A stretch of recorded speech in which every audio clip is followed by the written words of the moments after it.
No início do século V a.C., o Império Persa, governado por Dário I, era a maior potência do mundo conhecido. Ele se estendia da Ásia Central até o Mediterrâneo, comandando exércitos gigantescos e riquezas que pareciam não ter fim. Do outro lado do tabuleiro estavam as cidades-estado gregas, pequenas, divididas e sempre em conflito umas com as outras. Atenas era apenas uma delas, pequena demais para sonhar em desafiar um império. Pelo menos era o que parecia. O estopim para o conflito foi a rebelião de cidades gregas na Ásia Menor contra o domínio persa. Atenas, em um gesto audacioso, decidiu enviar ajuda a seus irmãos gregos. Para o rei Dário, isso foi mais do que um ato de guerra. Foi uma afronta pessoal, uma humilhação que não poderia ficar sem resposta. Ele não queria apenas punir Atenas. Ele queria esmagá-la e transformá-la em um exemplo para qualquer um que ousasse desafiar seu poder. Assim, no ano de 490 a.C., uma gigantesca frota persa cruzou o mar Egeu. Os navios desembarcaram milhares de soldados na planície de Maratona, um local estratégico a apenas 40 quilômetros da cidade de Atenas. A invasão havia começado e, para a maioria dos observadores da época, o resultado parecia óbvio. Os persas tinham uma vantagem esmagadora em todos os aspectos. Tinham mais soldados, mais recursos e uma vasta experiência em campanhas de conquista. Seus arqueiros eram temidos em todo o mundo, e sua infantaria, numerosa e bem equipada, parecia uma força imparável. Pela lógica, a vitória persa era uma questão de tempo. Atenas, sentindo a corda no pescoço, convocou todos os homens capazes de lutar. Eles conseguiram reunir cerca de 10.000 hoplitas. Eram soldados de infantaria pesada, protegidos por armaduras de bronze, grandes escudos redondos chamados de hoplon e armados com lanças longas. A seu lado, apenas 1.000 soldados aliados da pequena cidade de Plateia se juntaram à defesa. A desvantagem era gritante. Os atenienses não tinham cavalaria para proteger seus flancos. Não tinham um número significativo de arqueiros para combater os persas à distância. E pior de tudo, não havia reforços imediatos a caminho. As outras cidades gregas, incluindo a poderosa Esparta, ainda estavam a dias de distância. Os generais atenienses, liderados por Milcíades, enfrentavam um dilema terrível. Se eles ficassem parados, entrincheirados em Atenas, os persas simplesmente cercariam a cidade, cortariam seus suprimentos e a vitória seria inevitável. Esperar significava uma morte lenta e certa. A única chance, por mais remota que parecesse, era tomar a iniciativa. Eles precisavam fazer o impensável, precisavam atacar primeiro. E então, no amanhecer do dia decisivo, aconteceu algo que chocou o exército persa.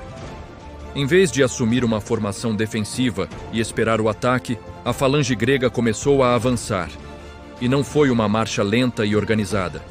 Os 10.000 hoplitas começaram a correr em direção às linhas inimigas. Essa corrida desesperada não era um ato de loucura ou um gesto de puro heroísmo. Era uma tática brilhante e calculada.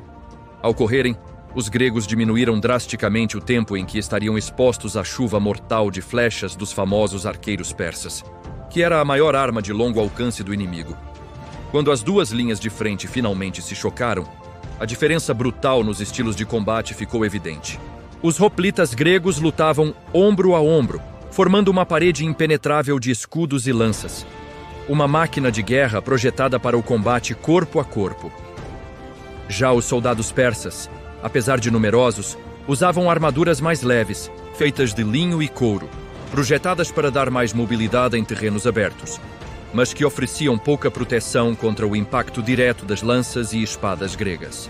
Milcíades havia organizado suas tropas de uma maneira genial. Ele enfraqueceu deliberadamente o centro de sua linha de batalha e reforçou os flancos, as laterais do seu exército. Quando o combate começou, o centro grego, como planejado, começou a recuar lentamente, atraindo o grosso das forças persas para uma armadilha. Enquanto os persas avançavam, confiantes de que estavam rompendo a linha inimiga, os flancos gregos, muito mais fortes, avançaram com força total, esmagando as laterais do exército persa. A manobra funcionou perfeitamente. Em pouco tempo, O exército persa se viu sendo atacado por 3 lados, completamente cercado. A formação deles se desfez, e o que era um exército organizado se transformou em uma multidão em pânico. Os soldados persas, empurrados e pressionados, foram forçados a recuar em direção aos seus navios na praia. O impensável estava acontecendo. O maior e mais temido império do mundo estava batendo em retirada, fugindo de um exército muito menor. O caos se instalou. Muitos persas, em seu desespero para alcançar a segurança dos navios, acabaram se afogando ou foram abatidos na beira da água. Outros ficaram presos nos pântanos que cercavam a planície de Maratona, tornando-se alvos fáceis para os hoplitas. Em questão de poucas horas, a batalha que deveria selar o destino da Grécia estava decidida. A vitória grega não foi apenas uma vitória, foi um massacre.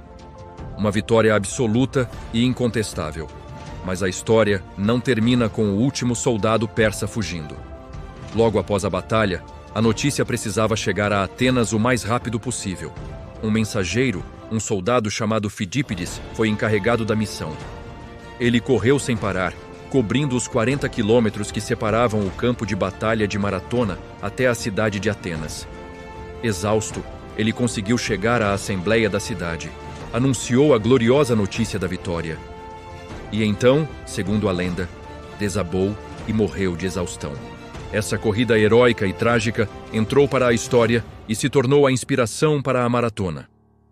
Uma das provas de resistência mais famosas e desafiadoras do esporte moderno, que celebra a coragem daquele mensageiro. A Batalha de Maratona foi muito mais do que apenas um confronto militar. Ela teve um impacto profundo na moral e na identidade grega. Provou ao mundo, e mais importante, aos próprios gregos, que disciplina. Uma estratégia inteligente e coragem podiam superar um inimigo numericamente superior. Maratona mostrou que os gregos não eram apenas gigantes no campo das ideias, da filosofia e da arte, mas também eram guerreiros formidáveis no campo de batalha. Pense no que teria acontecido se os persas tivessem vencido, se Atenas tivesse caído, a democracia, a filosofia, o teatro, tudo o que associamos ao legado grego, poderia ter sido sufocado antes mesmo de florescer. A história da civilização ocidental, como a conhecemos, teria sido radicalmente diferente. Maratona não salvou apenas Atenas. Ela garantiu que a chama da cultura grega continuasse a brilhar e a iluminar o futuro. E se você gostou de mergulhar nessa história incrível e quer conhecer outras batalhas que mudaram para sempre o rumo do mundo, não se esqueça de seguir o nosso canal e ativar as notificações.